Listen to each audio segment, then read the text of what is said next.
Parece. Suerte. Muy bien.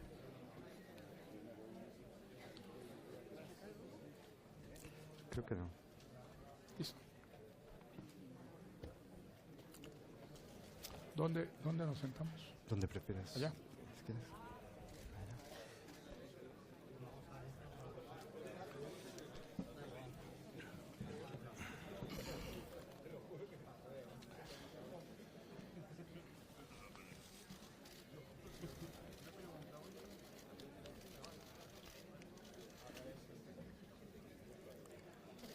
¿Quieres agua? Vale, gracias.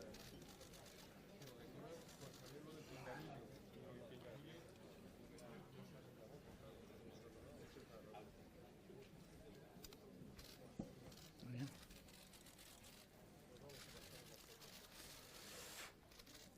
Bueno, muy buenas tardes. Les agradecemos su presencia en este día que en teoría debía ser veraniego, pero que nos ha sorprendido con un aguacero bogotano, un aguacero, no sé, islandés. El anacronismo de mi pinta en comparación con la de Mario se debe a que esto inicialmente lo íbamos a hacer al aire libre, en un entorno mucho más de festival, pero bueno, no fue posible y creo que de todas formas este entorno se presta más al tipo de acto que tenemos preparado para esta tarde. Quiero empezar agradeciendo, como siempre, a los directores de los cursos de verano. Este es el 6º año que nos acogen. Ya tenemos una larga historia en la que Mario ha tenido un papel protagónico porque nos ha acompañado aquí hablando de Cortázar, de Octavio Paz, de Borges, de los vanguardistas peruanos, y hoy viene a hablar de García Márquez. Era la pieza clave de la literatura latinoamericana que nos hacía falta, que no habíamos abordado, o cuya obra no habíamos tratado en el curso, y siendo este 2017 el año en que se cumple el 50º aniversario de la publicación de 100 años de soledad, consideramos que era oportuno referirnos a este autor indispensable. Lo que vamos a hacer acá es realmente especial. Si lo observamos bien, es casi como si estuviera Camus hablando de Sartre, como si estuviera Tolstoy hablando de Dostoyevsky, como si estuviera Faulkner hablando de Virginia Woolf o de James Joyce. Es realmente un titán de la literatura hablando de otro titán que fueron contemporáneos, que fueron grandes amigos, que finalmente quizás la política los separó al final de sus días, al final de los días de García Márquez, desde luego. Menos mal, menos mal. Entonces, por eso, esta es una ocasión realmente especial. Entre el público está Gerald Martin, que es el biógrafo inglés de García Márquez y que ahora está escribiendo la biografía de Mario, y no ha hecho otra cosa que aterrorizarme, diciendo que bueno, que me estoy jugando mi futuro, pero que no me preocupe, que intente no pensar en eso y que le formule todo tipo de preguntas, todo lo que se me ocurra. A mí se me ocurre que quiere que yo le haga el trabajo sucio hoy aquí, que quiera que me metan en terrenos peligrosos. No sé qué tan embarrado saldré, no sé si esto le sirva de algo, pero bueno, hemos tenido una semana fantástica con Gerald, con Mauricio Bonet, con Dazo Saldívar, los otros invitados, y también con los estudiantes que han demostrado una enorme fidelidad con este curso. Les quiero agradecer a ustedes especialmente porque son los que hacen el curso y realmente es un placer verlos año tras año. Ya, sin más preámbulo, te doy la bienvenida, te agradezco muchísimo por estar acá. Y quería, empezar preguntándote por la amistad, cómo se forjó la amistad con García Márquez. Entiendo que la primera vez que se vieron fue en el año 1967, en el aeropuerto de Caracas. Tú ibas a recibir el premio Rómulo Gallegos por La Casa Verde, Él acababa de publicar Cien años de soledad. Y se conocen en ese instante preciso, en el aeropuerto. ¿Qué pasa? ¿Qué es lo que hace clic en ustedes? Bueno, en realidad hay una historia que comienza bastante antes. Yo descubrí a García Márquez como escritor unos años antes, en París. Yo trabajaba en la radio televisión francesa, tenía ahí distintas actividades, pero una de ellas era un programa de literatura, comentando sobre todo los libros que aparecían en Francia que podían tener un interés en América Latina. Y con este motivo algunas editoriales nos enviaban libros que pensaban que podían ser comentados en el programa. Y un día llegó a la radio televisión francesa un libro publicado por la editorial Julliard, estoy hablando de los años 60, ¿no? Antes del año 66, antes del año 67, que era de un autor colombiano. Me acuerdo el título del libro, Pas de lettres pour le colonel, que era el coronel no tiene quien le escriba. Nunca había oído hablar yo de García Márquez, y fue el primer libro de García Márquez que leí, y no lo leí en español sino en francés. Me gustó mucho por su realismo tan estricto, por esta descripción tan precisa de este viejo coronel que sigue inasequible al desaliento, ¿no? Enviando cartas, reclamando una jubilación que nunca le llegará. Y a mí me impresionó mucho saber que había un escritor que se llamaba García Márquez y que había ya publicado otros libros. Y yo traté, ya no recuerdo a través de quién, de conseguir libros de él y averiguar un poco más qué cosas había hecho. Y me parece que llegaron a mis manos a consecuencia de estas averiguaciones la hojarasca, y ya no recuerdo si llegó otro texto de él, pero de esa manera yo descubrí a García Márquez, descubrí que había un escritor. No fue el primer escritor latinoamericano que yo lo descubrí en francés. Recuerdo que cuando todavía no había partido a Europa, antes del año 58, yo estaba suscrito a una revista francesa, L'État Moderne, y allí apareció una novela de Alejo Carpentier en 2 o 3 números, que se llamaba Chasse à l'homme, que era el acoso de Alejo Carpentier. Y así descubrí que había un escritor cubano importante, original, pues que no había llegado hasta el Perú, y lo descubrí leyéndolo en francés. Ya no recuerdo cómo empezamos a escribirnos. Yo lo que sí recuerdo es que las primeras cartas que intercambiamos con García Márquez, yo ya no estaba en París y no estaba viviendo en Londres, lo que quería decir que esto debió ser a partir del año 67, 68. Alguien nos puso en contacto, yo no sé si fui yo el que le escribió primero o él me escribió a mí, pero tuvimos una correspondencia bastante intensa, en la que creo que nos fuimos haciendo amigos antes de vernos las caras. Fue una correspondencia en la que pues hablábamos de proyectos literarios, comentábamos las cosas que habíamos escrito y que habíamos leído uno del otro, y en un momento dado surgió un proyecto. El proyecto era escribir una novela a 4 manos sobre una guerra que hubo entre Perú y Colombia en la región del Amazonas. García Márquez tenía mucha más información que yo sobre la guerra. En sus cartas me contaba muchos detalles, seguramente muy exagerados para volverlos más divertidos y pintorescos. Y no sé cómo este proyecto, sobre el que intercambiamos correspondencia durante un buen tiempo, en un momento dado se eclipsó. No sé si fue la idea de lo difícil que sería romper esa intimidad en la que uno escribe, exhibirla frente al otro, lo que hubiera pues, sido obligatorio si escribíamos esta novela a cuatro manos, pero el hecho es que ese proyecto se eclipsó.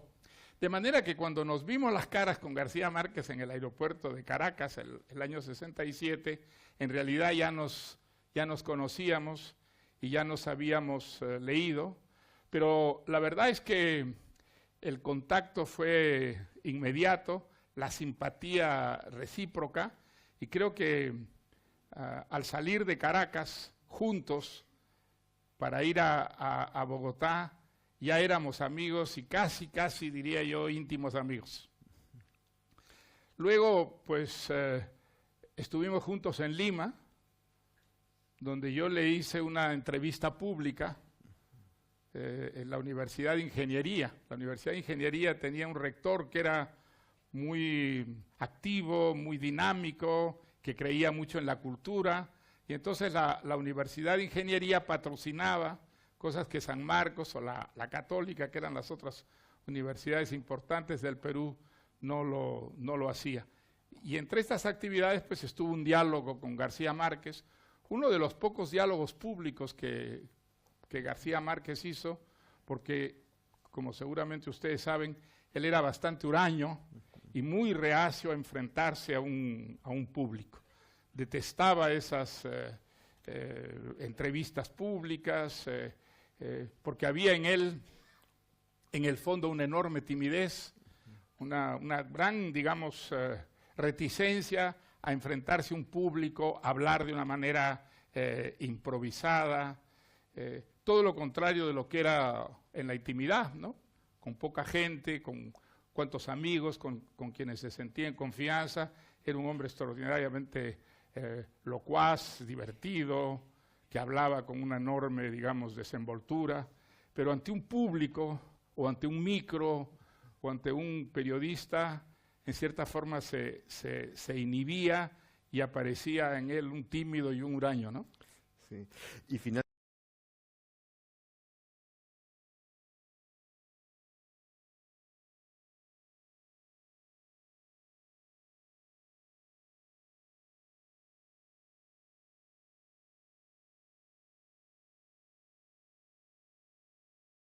práctica bastante entendida, por otra parte, bastante extendida, por otra parte, en la América Latina de esos años. Felizmente las cosas han cambiado desde entonces, y un editor podía publicar a un autor sin consultarle siquiera. A él le irritó siempre mucho esa edición, le molestó muchísimo, aunque la edición era muy fiel, ¿no? Porque había grabado la entrevista y apareció, pues quizá habría algunas erratas, pero digamos, era muy fiel a lo que ocurrió en ese diálogo. Pero García Márquez nunca le perdonó al editor esa piratería. hay muchas similitudes entre la biografía de García Márquez y tu biografía. Por ejemplo, ambos fueron criados por la familia, los abuelos maternos. Ambos tuvieron una relación conflictiva con el padre. Ambos estuvieron en colegios internos. Ambos empezaron a trabajar como periodistas muy jóvenes.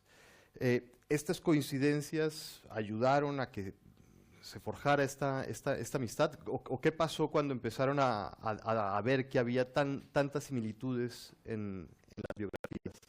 Yo creo que había contribuyeron esta cercanía entre los dos, y fueron las lecturas. Los dos éramos grandes admiradores de Faulkner. Me acuerdo que en esa correspondencia que intercambiamos, pues hablábamos mucho de Faulkner, hablábamos mucho de la enorme impresión que nos había hecho leerlo, la manera como nos había educado la lectura de Faulkner, cómo nos había puesto en contacto con lo que era la técnica moderna, ¿no? La manera de contar más moderna, sin respetar la cronología, cambiando los puntos de vista. Creo que el común denominador, digamos, mayor entre nosotros fueron esas lecturas. Él había tenido una enorme influencia de Virginia Woolf, por ejemplo, hablaba muchísimo de Virginia Woolf. Yo había tenido una gran influencia de Sartre, al que yo creo que García Márquez ni siquiera había leído. No tenía mayor interés por lo que para mí había sido muy importante en mi formación, los existencialistas franceses, ¿no? Camus creo que sí, pero él había leído más bien literatura anglosajona muchísimo, literatura inglesa, y creo que, digamos, al mismo tiempo los dos estábamos descubriendo, como otros escritores latinoamericanos, que éramos latinoamericanos, que más que colombiano él, más que peruano yo, pertenecíamos a una patria común de la que hasta entonces habíamos conocido poco, con la que nos habíamos identificado apenas. No sé si García Márquez podría decir lo mismo que yo descubrí América Latina y descubrí que era el latinoamericano y descubrí la literatura latinoamericana en Francia. Cuando yo descubrí que no sería nunca un escritor francés, descubrí que era un escritor latinoamericano, aunque hasta entonces no lo sabía. La razón era muy sencilla, supongo que la padeció García Márquez igual que yo. En nuestros países, en América Latina, la comunicación en los años 50, 60 era mínima. Nosotros en el Perú no sabíamos qué ocurría en la literatura ecuatoriana, colombiana, chilena, y me imagino que un escritor colombiano pues no sabía lo que ocurría en Venezuela ni en el Perú. Las excepciones eran México, Argentina, porque como había ahí un movimiento editorial, sí, nos llegaban libros de Argentina y de México, pero la conciencia que existe hoy en día de América Latina como una unidad cultural, prácticamente cuando yo era joven no existía. Por lo menos en el Perú no existía, los escritores peruanos no se sentían latinoamericanos, se sentían peruanos y tenían referencias culturales con Estados Unidos, con Inglaterra, con Francia, con Italia, mucho más que con los países latinoamericanos. Eso comenzó a cambiar muchísimo a partir, yo creo que, bueno, de la Revolución Cubana, que es el hecho, digamos, central que despierta la curiosidad del mundo por América Latina y sobre todo de Europa, y al mismo tiempo esa curiosidad hace que se descubra que había en América Latina una literatura interesante, novedosa, representada por escritores de distintos países, y eso tuvo una enorme, digamos, repercusión en nosotros mismos, en escritores latinoamericanos, y creo que ese fue otro de los temas que nos acercó muchísimo a García Márquez y a mí. Ya me había ocurrido en París con Cortázar, a quien yo había conocido unos años antes. Cortázar vivía en París muchísimos años, y yo creo que no se sentía un latinoamericano hasta esa época. Empezó a sentirse latinoamericano cuando Europa descubría a la literatura latinoamericana, y fue una sensación muy estimulante, fue una sensación muy enriquecedora que nos acercó mucho a los escritores latinoamericanos. Es una de las, digamos, razones que fomentó nuestra amistad, nuestra cercanía, y creo que eso hizo que desde el primer momento, digamos, la vinculación con García Márquez pues fuera tan estrecha, tan cálida, tan amistosa, ¿no? Los dos inicialmente fueron unos entusiastas de la Revolución Cubana, precisamente. Pero con el tiempo, o no con el tiempo, una fecha concreta, 1971, con el caso Padilla, tú te distancias de Castro, empiezas a recelar de las promesas de la revolución, junto con otro grupo de intelectuales y de escritores latinoamericanos, mientras que García Márquez pareciera que permanece fiel a los ideales de la revolución. ¿Qué tan traumático fue el caso Padilla para la relación de los escritores del boom? Bueno, es muy interesante ese tema, ¿sabes? En realidad García Márquez ya había pasado por un proceso parecido, solo que con muchísima más discreción, de un cierto desencanto con la revolución peruana, con la revolución cubana, cuando yo lo conocí. Él, como tú sabes, fue a Cuba para trabajar en Prensa Latina con Plinio Apuleyo Mendoza, que era su gran amigo. Y trabajaron en Prensa Latina, mientras Prensa Latina mantuvo una cierta independencia del Partido Comunista. Era un organismo de prensa mucho más vinculado al 26 de julio, a los Castro, que al Partido Comunista, que en esa época todavía mantenía una cierta distancia con la revolución. Pero el Partido Comunista, de una manera pues que no transparecía a la opinión pública, se puso como blanco la captura de Prensa Latina. Y cuando captura a Prensa Latina, tanto Plinio Apuleyo Mendoza como García Márquez son purgados. Son purgados, lo que para García Márquez significa un verdadero choque, y no solamente personal, sino político. Ahora, él guardó una enorme discreción sobre este asunto, pero cuando yo lo conocí, yo era un entusiasta de la Revolución Cubana y él era muy poco entusiasta de la Revolución Cubana. Incluso adoptaba una posición un poco burlona, como diciendo, muchachito, espérate, ya verás, ya verás. Me acuerdo mucho. Ahora, ¿qué pasó después cuando el caso Padilla? Esta era la actitud que él tenía, digamos, no pública, pero en privado era una actitud que estaba muy marcada por la experiencia de haber sido purgado cuando trabajaba en Prensa Latina.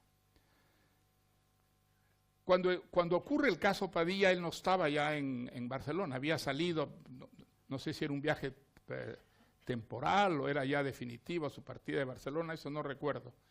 Pero sí recuerdo que cuando detienen a Padilla y cuando Padilla va preso y hay las acusaciones contra él de que es agente de la CIA, pues nosotros en Barcelona tuvimos una reunión en mi casa con Juan Goytisolo, con Luis Goytisolo, con José María Castellé y con Hans Magnus Enzensberger, un escritor alemán que iba con bastante frecuencia a Barcelona para hacer una carta de protesta por la captura de Padilla. Y yo me acuerdo que esa carta que firmaron muchos intelectuales, Plinio Apuleyo Mendoza dijo, hay que poner el nombre de García Márquez. Entonces le dijimos, no, pero eso hay que consultarlo. No podía consultarle porque no sé dónde estaba en ese momento García Márquez y viajando. Y entonces él decidió poner la firma de García Márquez. Por lo que yo supe, García Márquez protestó enérgicamente, le escribió a Plinio Apuleyo, yo ya no tuve contacto con él, y la segunda protesta que nosotros hicimos, luego de que salió el propio Padilla de los calabozos, acusarse de ser agente de la CIA, en fin, y acusarnos a todos los que lo habíamos defendido de ser agentes de la CIA también, una cosa completamente disparatada, nosotros hicimos una segunda carta que García Márquez ya no quiso firmar.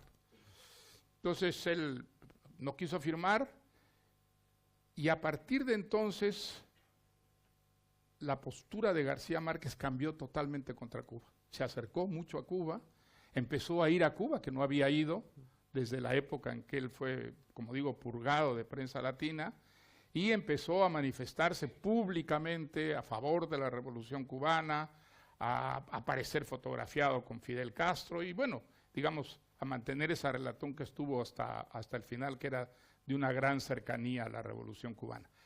¿Qué pasó exactamente? Yo no lo sé, yo no tuve ya nunca una conversación con él después del caso Padilla. ¿Qué lo convenció? La tesis de Plinio Apuleyo es esa. La tesis de Plinio Apuleyo es que, aunque García Márquez sabía que muchas cosas andaban mal en Cuba, él tenía la idea de que América Latina debería tener un futuro socialista y que de todas maneras, aun cuando muchas cosas no funcionaran en Cuba como debía ser, Cuba era una especie de ariete que estaba rompiendo el inmovilismo histórico de América Latina y que estar con la Revolución Cubana era estar a favor del futuro socialista para América Latina. Es la interpretación que da. Yo soy menos, digamos, optimista respecto a. Yo creo que García Márquez tenía un sentido muy práctico de la vida, que descubrió en ese momento fronterizo, que digamos, era mucho mejor para un escritor estar con Cuba que estar contra Cuba. Se libraba del baño de mugre, por ejemplo, que recibimos todos los que optamos una postura crítica. Si estabas con Cuba, digamos, tú podías hacer lo que quisieras, jamás ibas a ser atacado por el enemigo verdaderamente peligroso para un escritor, que no es la derecha, sino siempre la izquierda. Es la izquierda la que tiene el gran control de la vida cultural en todas partes del mundo, y entonces, de alguna manera, enemistarse con Cuba, criticar a Cuba, era echarse encima un enemigo muy poderoso, y además exponerse a tener que estar en cada caso, en cada situación, tratando de explicarse y justificarse, demostrando que no eras un agente de la CIA, que ni siquiera eras un reaccionario o un proimperialista, es decir, tener la vida mucho más difícil. Mi impresión es que de alguna manera la amistad con Cuba, la amistad con Fidel Castro, a él lo vacunó en cierta forma contra todas esas molestias que podían ser muy largas, muy pesadas, como, digamos, fueron las que tuvimos que enfrentar quienes a partir de entonces empezamos a criticar muy directamente y además muy severamente a la Revolución Cubana, ¿no? No mucho antes de la Revolución, García Márquez había hecho un viaje por los países socialistas, había publicado unos reportajes en donde es difícil saber. Muchos años antes. Muchos ¿no? años, sí, 10 años antes, es verdad. Pero es difícil saber en ese momento si está a favor o si está en contra. Su posición es más bien ambigua. Sí. No se decanta por él estaba muy, digamos, él estaba muy decepcionado del socialismo real, muy decepcionado. Sí. Eso se traslucía en sus conversaciones. Ahora, era un momento, por eso digo que él había pasado por todo eso antes que los demás, ¿no? Ese viaje él lo recordaba muy bien, y entonces, yo me acuerdo, nosotros hicimos un viaje a Berlín, a una invitación, y entonces él recordaba episodios de su viaje por los países socialistas, y hablaba desde el escepticismo más profundo, o sea, no era para nada alguien al que le hubieran metido el dedo a la boca, ni muchísimo menos. Al mismo tiempo era muy prudente, digamos, nosotros estábamos muy entusiasmados, queríamos, digamos, que todo aquello funcionara mucho mejor de lo que en realidad funcionaba, y él miraba eso con mucha ironía y con mucha distancia. Nunca le vi un entusiasmo a García Márquez por la Revolución Cubana en los años de Barcelona.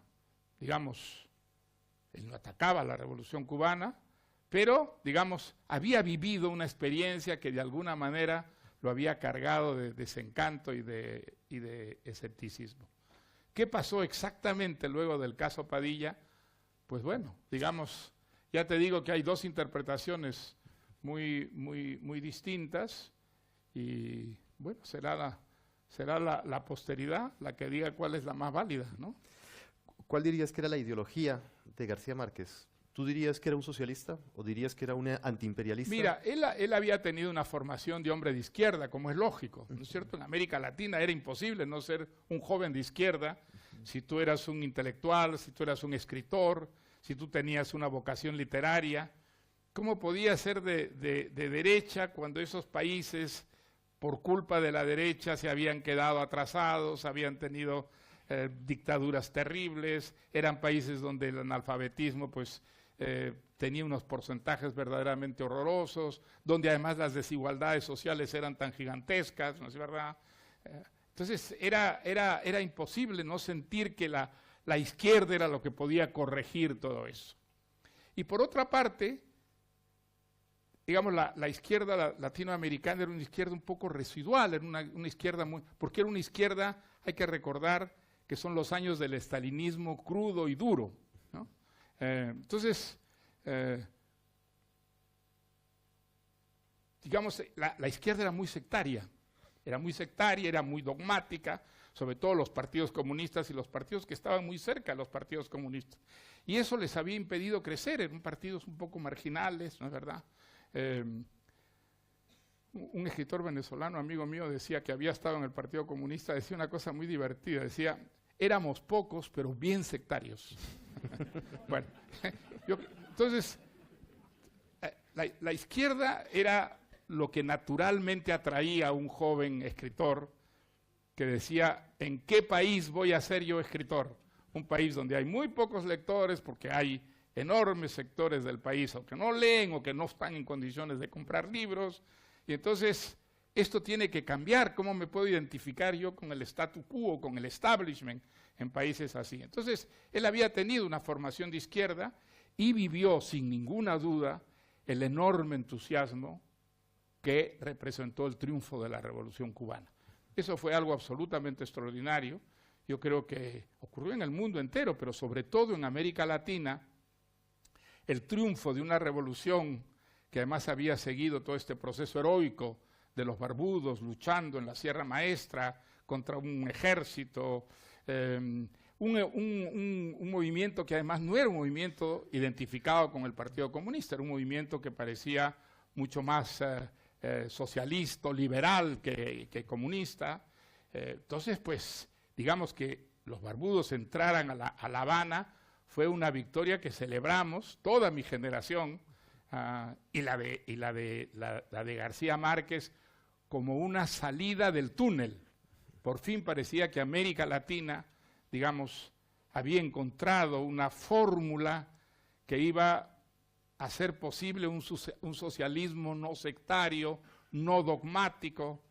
Y esto, los primeros tiempos de la revolución, Fidel lo alentaba muchísimo en sus discursos, diciendo que él no era comunista, había convertido los cuarteles en escuelas, había una movilización para acabar con el analfabetismo, con las brigadas de alfabetización. Entonces todo eso provocó un enorme entusiasmo, y García Márquez con Plinio Apuleyo se van a trabajar a Cuba inmediatamente identificados con la revolución.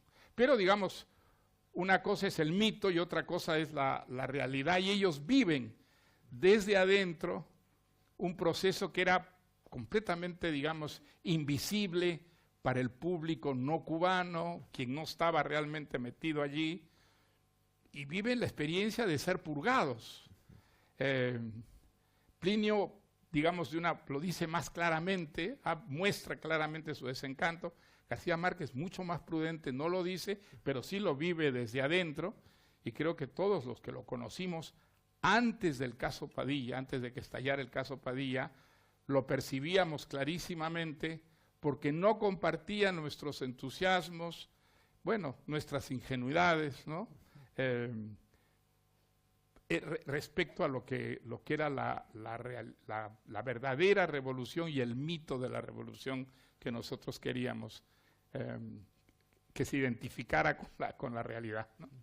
En los años previos al caso Padilla estuviste muy metido con la obra de García Márquez porque estabas preparando la tesis doctoral con la que te recibiste como doctor y cuyo diploma recibiste justamente el año pasado en el curso de verano, 31 años después, en el marco del curso que organizamos sobre Borges. Bueno, a mí me deslumbró 100 años de soledad. Me habían gustado mucho las obras de García Márquez antes de 100 años de soledad, pero leer 100 años de soledad para mí fue una experiencia deslumbrante.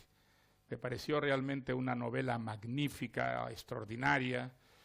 Inmediatamente de leerla escribí un artículo, recuerdo, que se llamaba El Amadís en América. Yo en ese tiempo era un entusiasta de las novelas de caballerías y me parecía que por fin América Latina había tenido su gran novela de caballerías, donde el elemento imaginario pues prevalecía, sin que desapareciera el sustrato real, ¿no? Histórico, social, que había esa mezcla insólita, realmente extraordinaria. Y creo que, digamos, esta impresión mía fue una impresión compartida por un público muy, muy grande, ¿no? Realmente 100 años de soledad, entre otras, digamos, características, tenía la de ser, que tienen pocas obras maestras, la capacidad de ser un libro lleno de atractivos para un lector refinado, culto y exigente, o para un lector absolutamente elemental, que solo sigue la anécdota, que no se interesa ni en la lengua, ni en la estructura de una historia. Es un caso muy raro de un libro que puede ser leído, digamos, por tan distintos lectores con alimentos que son enormemente satisfactorios, placenteros para cada uno de ellos. Entonces, yo no solamente, digamos, empecé a escribir notas sobre la obra de García Márquez, sino a enseñar García Márquez. Yo me acuerdo que el primer curso que di fue en Puerto Rico, donde estuve un semestre, y fue para mí, digamos, una experiencia muy estimulante, muy rica, leer la obra de García Márquez y tener que hacer el esfuerzo de racionalizarla para poder explicársela a unos estudiantes que además habían leído la obra de García Márquez con el mismo entusiasmo que yo. Fue una experiencia muy bonita en la que yo avancé muchísimo el trabajo sin pensar en ese momento para nada que iba a resultar en un libro sobre él. Y luego volví a hacer el curso sobre García Márquez en Inglaterra y finalmente en Barcelona. El primer año que me fui a vivir a Barcelona di todavía un curso sobre él. Y de esta manera fue surgiendo, sin habérmelo propuesto, con las notas que tomé para todos estos cursos que di sobre él, lo que fue el material con el que hice la tesis, que luego se convirtió en el libro que se titula La historia de un deicidio, ¿no? Que al día de hoy, con el permiso de Gerald, es uno de los libros más ambiciosos y instructivos para penetrar en el mundo de García Márquez. Y te quería preguntar algo, porque me muero de curiosidad. Nadie ha sabido decirme si García Márquez leyó ese libro. Sí, lo leyó. ¿Y qué te dijo? Lo leyó en un viaje que hizo a Londres. Y me dijo que tenía todo el libro lleno de anotaciones y que me iba a dar el libro en un momento dado. Ese momento nunca llegó y nunca vi yo esas anotaciones, si es que de verdad las llegó a hacer, pero sé que lo leyó. Bueno, los datos biográficos del libro, yo tengo una anécdota curiosa con ese libro. Los datos biográficos me los dio él y yo le creí. Pero recuerdo que en un viaje a Europa en barco yo paré. ¿En dónde fue? ¿En qué puerto colombiano? Para un Buenaventura puede ser, puede haber sido. Y ahí estaba toda la familia de García Márquez en el puerto, entre ellos el padre de García Márquez, al que yo no había conocido. Y entonces, pues nada, estuve conversando con ellos el tiempo de la escala, y recuerdo que el padre en un momento dado me dijo: oiga, ¿y usted por qué le cambió la edad a Gabito? Y le digo, yo no le he cambiado la edad, yo he puesto la edad. Me dijo, usted le ha quitado un año. Le dije, pero si él me ha dado esa fecha, yo le he creído. Me dijo, no, él nació un año antes. Y entonces, cuando yo llegué a Barcelona, le digo, Gabo, oye, tu padre me ha recriminado porque dice que yo te cambié la edad. Y se puso muy incómodo García Márquez, tanto que yo cambié el tema. Dije, no, si no quiere que toquemos ese tema, pues no lo tocamos, ¿no? Pero siempre me quedó dando vueltas en la cabeza, ¿por qué el padre me jaló las orejas diciendo que le había cambiado la edad? Digo, no podía ser coquetería de García Márquez quitarse un año, ¿no? Entonces, había ahí un elemento curioso, pero tengo que decir que ese libro lo escribí con mucho placer. Fue realmente un placer tratar de reconstruir todo el quehacer, digamos, de García Márquez para elaborar una obra tan compleja como es la suya. Era una experiencia muy fascinante porque cuando uno hablaba con García Márquez, él era enormemente divertido, contaba anécdotas siempre fascinantes, porque además las contaba maravillosamente bien, pero García Márquez no era un intelectual. García Márquez funcionaba mucho más como un artista, como un poeta, que como un intelectual, es decir, alguien que reelabora conceptualmente aquello que hace y está en condiciones de explicarlo. Él no estaba en condiciones de explicar intelectualmente el enorme talento que tenía a la hora de ponerse a escribir, lo cual quiere decir que a la hora de ponerse a escribir funcionaba fundamentalmente a base de intuiciones, de instintos, de pálpitos, que no pasaba tanto por, digamos, lo conceptual, esa disposición extraordinaria que tenía para acertar tanto con los adjetivos, con los adverbios y, sobre todo, con la trama, la materia narrativa. Cuando uno, digamos, estudia la obra de García Márquez, se da cuenta de una complejidad extraordinaria, de una complejidad intelectual extraordinaria, y yo tenía la sensación en esos años que fuimos tan amigos, de que él no era consciente muchas veces de las cosas mágicas, milagrosas que hacía a la hora de componer sus historias, a la hora de fantasear sus historias. Quizá por eso le molestaba tanto a García Márquez el intelectual. Una persona como Octavio Paz, por ejemplo, él podía admirarlo, pero siempre a mucha distancia, porque la idea de alguien que pensaba siempre, que pensaba sobre todo, que todo quería entenderlo y explicarlo, a él era realmente la antípoda de lo que él era en verdad. Entonces, ese contraste para mí fue muy, muy interesante mientras trabajaba en ese libro, ¿no? En el 67 se publica 100 años de soledad. Es un gran fenómeno literario, tiene muchos lectores, se generan muchos textos sobre la novela. Se empieza a decir que es una metáfora de América Latina o una suma simbólica del continente. Yo quería preguntarte, ¿qué visión crees tú que tenía García Márquez de América Latina? ¿Cómo veía él el futuro de América Latina? Bueno, él era profundamente latinoamericano, ¿no? Sus mitos, su lenguaje, su manera de ser, sus gustos, tenían que ver profundamente con América Latina, aunque América Latina para él pues había sido Colombia y México, ¿no? Prácticamente eran los dos países que conocía, dentro de los que había transcurrido gran parte de su vida. Entonces era un latinoamericano esencial, sin ninguna duda.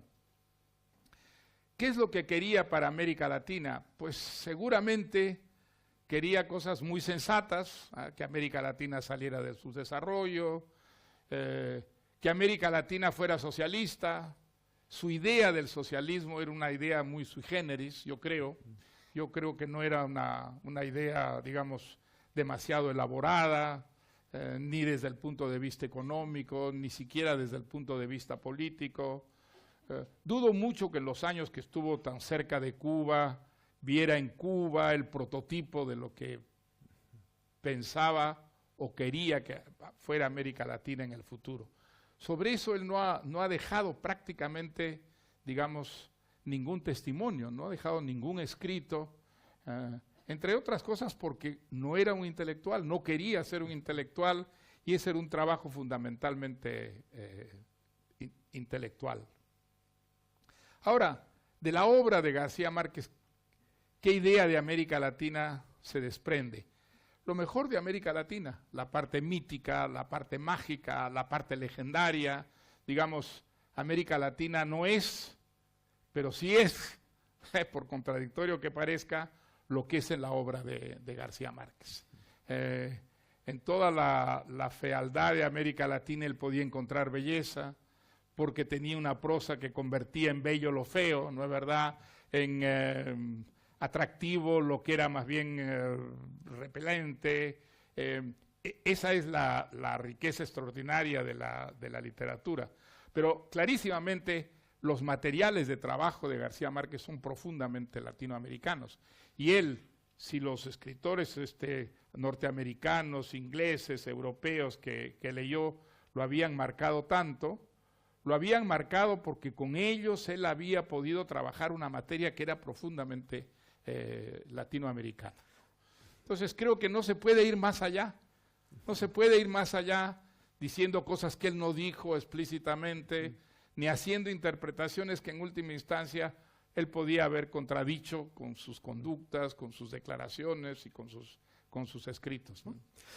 Quizás leyendo entre líneas el discurso del Nobel, el que leyó en Suecia en el 82, cuando dice que la búsqueda de la identidad es ardua, a veces sangrienta, cuando dice que Londres tardó 300 años en construir su primera muralla, que los suizos que hacen quesos mansos en el pasado anegaron de sangre Europa, y después pide cierto tipo de comprensión para América Latina, como si se necesitara tiempo o un proceso evolutivo para llegar a la modernidad.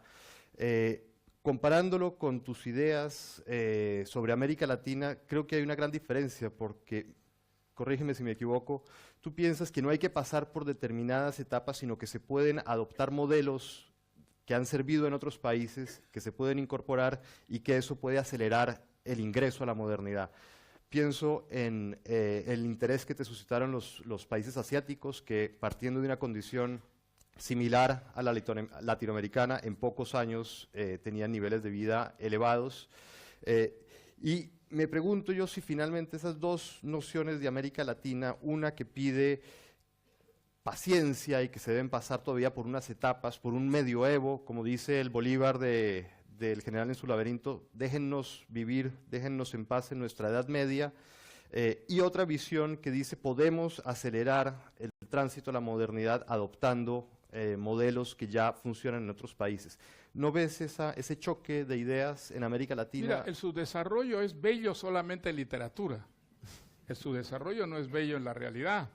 El subdesarrollo es lo que ha sido América Latina y que lo que por desgracia todavía en buena parte es.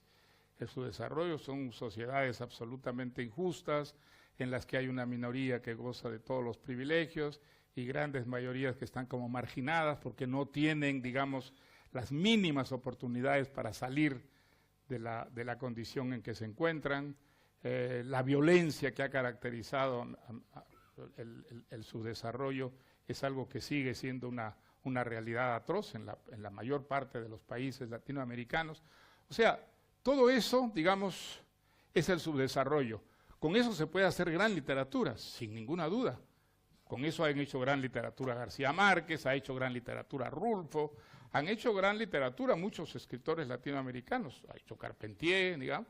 La gran literatura se alimenta mucho más de la mugre que de la belleza de la realidad, sin ninguna duda, ¿no? Dostoyevsky, Kafka, bueno, en fin. Ahora, que América Latina se quede como está para que produzca buena literatura, no. Eso yo no lo voy a aceptar.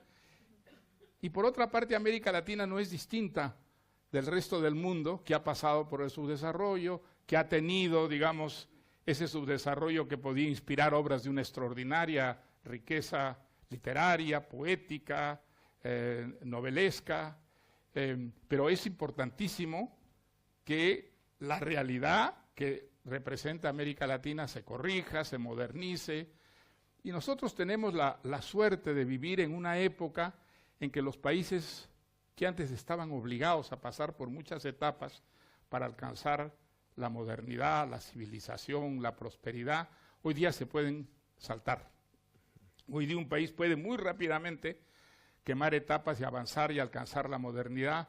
Y además tenemos las experiencias históricas suficientes para saber cuál es el buen camino y cuál es el mal camino, ¿no es verdad? De tal manera que si nosotros queremos ser prósperos, no podemos seguir el modelo de la Unión Soviética, no podemos seguir el modelo de China popular, no podemos seguir el modelo de Cuba, no podemos seguir el modelo, por favor, de Venezuela, ¿no es verdad? ¿Cuál es el modelo que podemos seguir? Pues el podemos de los países que son países modernos, que son países prósperos, donde las desigualdades se han reducido a un límite humano, a unas diferencias humanas. Eso hoy día es perfectamente posible y afortunadamente es lo que está ocurriendo en América Latina. Por eso, digamos, yo creo que hoy día en América Latina hay más razones para el optimismo que para el pesimismo.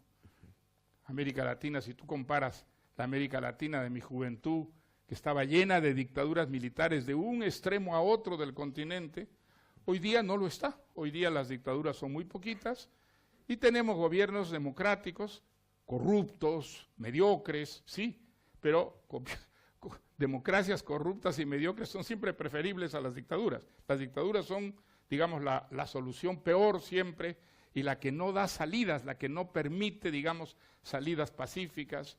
Entonces, yo creo que América Latina hoy día, pues, en general, está mejor de lo que estaba antes y está por el buen camino. ¿Qué quiere decir el buen camino? El buen camino, esto no lo hubiera aceptado nunca García Márquez, por supuesto. El buen camino está en que la solución no son los cuarteles y no son las grandes utopías socialistas. Esos caminos ya los hemos recorrido, el resultado ha sido absolutamente catastrófico en ambos casos, y entonces, ¿cuál es el camino que queda?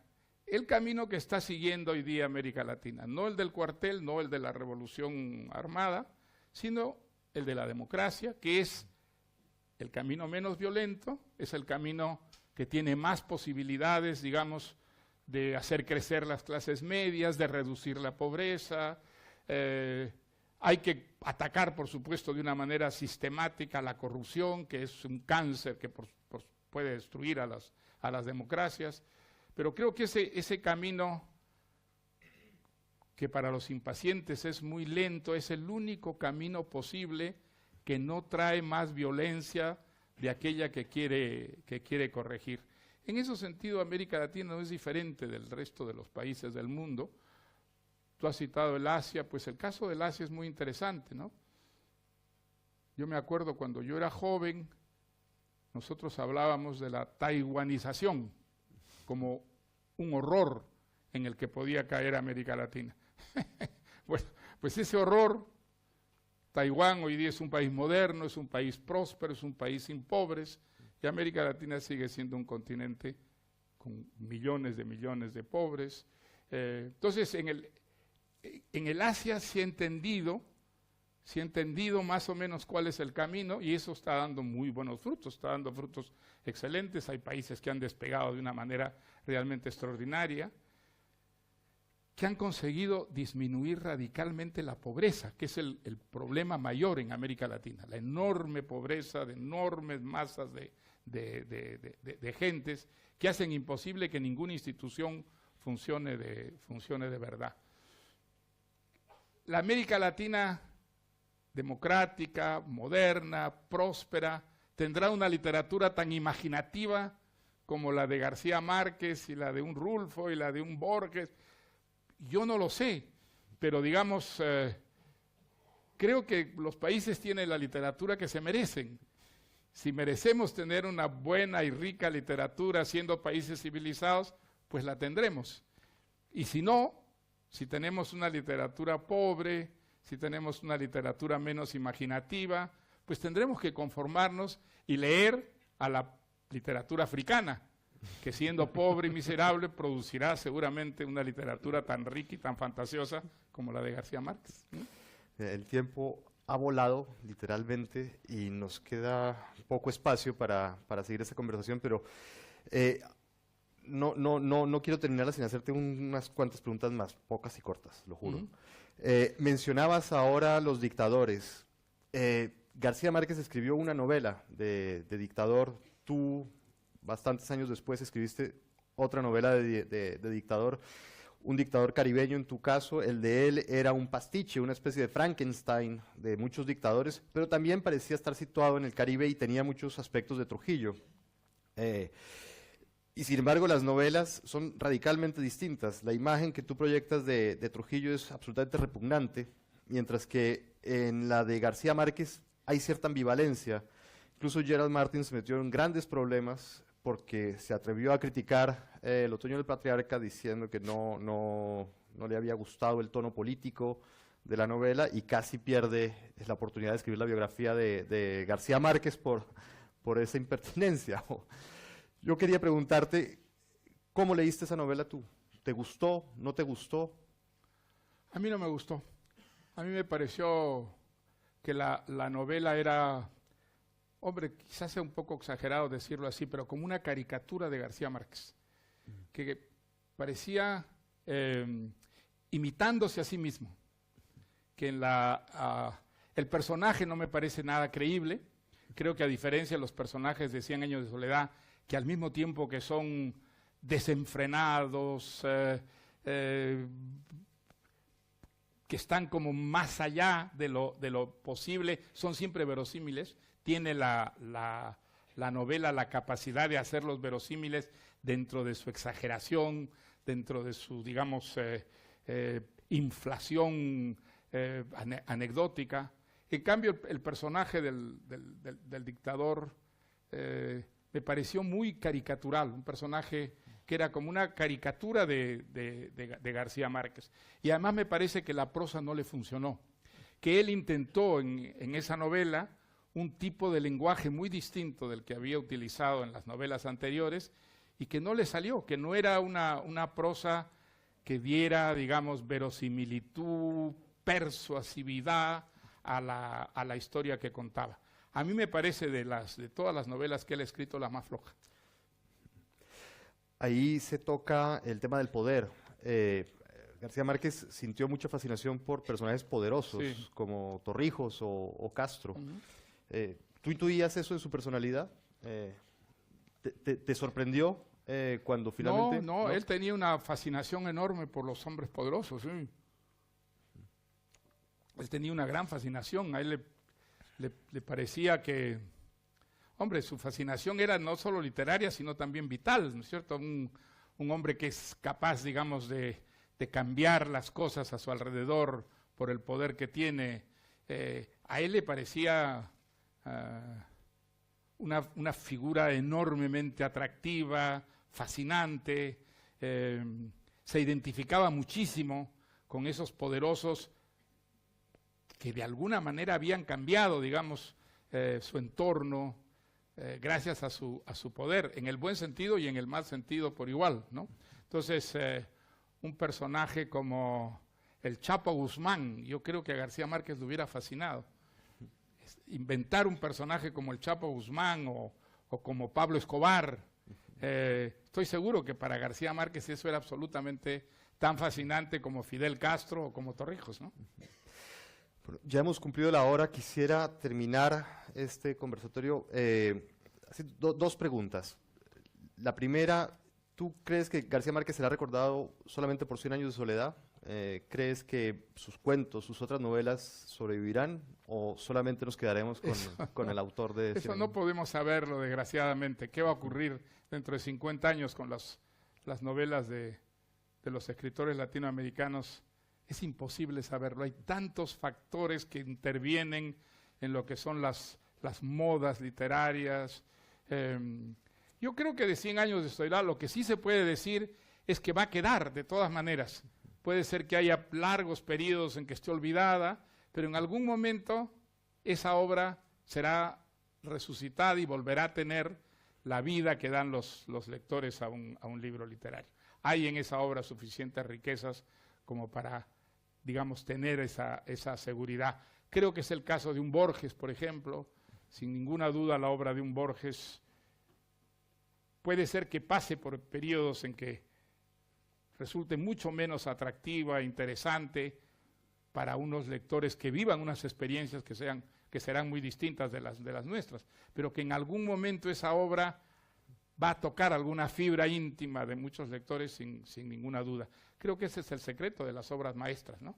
Allí están, pueden quedar enterradas, pero lo están siempre provisionalmente, porque en un momento dado, pues algo hace que esas obras vuelvan a hablarle a un público y vuelvan a enriquecer a ese público con aquello que enriqueció en el pasado a sus lectores, ¿no? Después del distanciamiento que tuvieron, ¿volviste a ver a García Márquez? ¿Volviste a tener contacto con él? No. Estamos entrando a terrenos peligrosos. Creo que es el momento de poner fin a esta conversación. Y para terminar, lo prometo, ¿cómo recibiste la muerte de García Márquez, la noticia de la muerte? Hombre, pues con pena, desde luego. Es una época que se termina, ¿no? Como la muerte de Cortázar, como la muerte de Carlos Fuentes. Eran magníficos escritores, pero fueron además grandes amigos. Y fueron amigos en un momento dado en que América Latina de alguna manera llamó la atención al mundo entero, y haber vivido, digamos, como escritor, un periodo en el que la literatura latinoamericana era una credencial positiva, ¿no? América Latina ya no era el país de los charros, de los pistoleros, de los dictadores de opereta, no. Era un país que producía buena literatura, una literatura que podía sorprender a los lectores cultos, franceses, ingleses, italianos. Pues fue un momento muy exaltante, muy enriquecedor, así como lo fue también la amistad que se trabó entre todos nosotros esos años. Así que descubrir que de pronto soy el último sobreviviente de esa generación y el último que puede hablar en primera persona de esa experiencia, por supuesto, es algo triste, pero digamos, como decía un vals peruano, cuya letra he olvidado menos ese verso, la vida es así y así es la vida. Bueno, pues no sé si Gerald estará satisfecho con el trabajo que he hecho, si le he sacado suficiente información comprometida para su biografía. Espero que me vuelvas a hablar después de esta conferencia. De lo que sí estoy seguro es que ha sido fantástico para complementar el curso de verano. Les agradezco muchísimo su presencia acá, a los estudiantes del curso especialmente, a los organizadores, a Begoña, a Manuel Álvarez Junco, a la vicerrectora que nos acompaña. Y bueno, esperemos que el próximo año nos volvamos a ver acá. Muchísimas gracias. Muy bien. Muy bien. Gracias.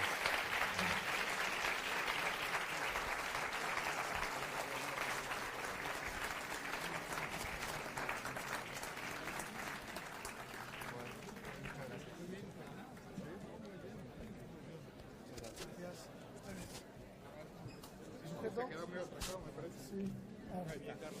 Muy bien. Gracias. Bueno.